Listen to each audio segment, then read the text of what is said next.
Okay, so for this one, there's two ways that you can solve this. You can solve this using the intersect method, which is how I did this when I was a student, or there is the much easier way of using the zero method, where you move these terms to the other side or move this over here. Just writing that down really quickly, how you would graph it. So basically, you would graph. I'm gonna just move. I'm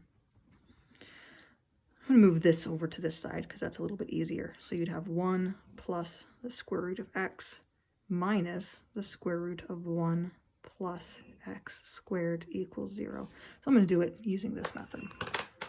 So in my y, I'm going to put 1 plus my square root, second root of x, my variable, close the parentheses on that, minus square root again, second square root, 1 plus x squared, close my square root here again with my parenthesis, and now I can graph this.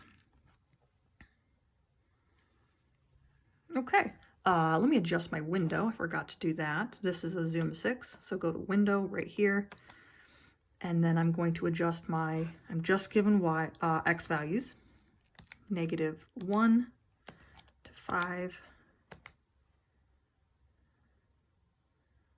There we go. Let me zoom in a little bit on the y's.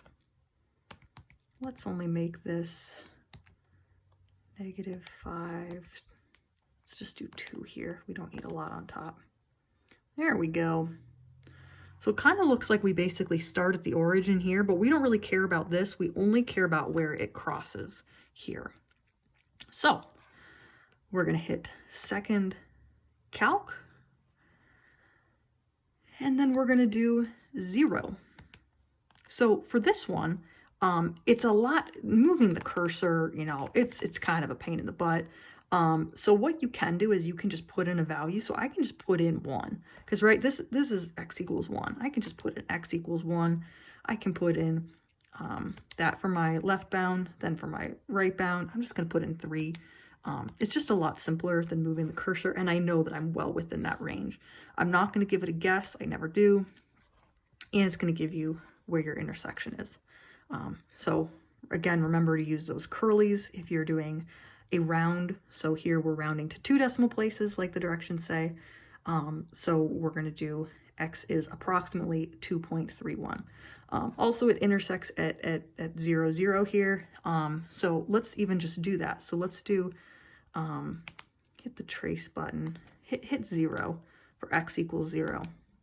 And you see y equals 0. So we have 2 values.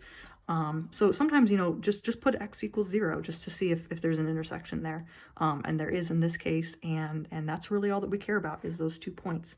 So hopefully that helps. I'm going to do another one using the intersect video, and you're going to see how much more terrible and awful and complicated it is.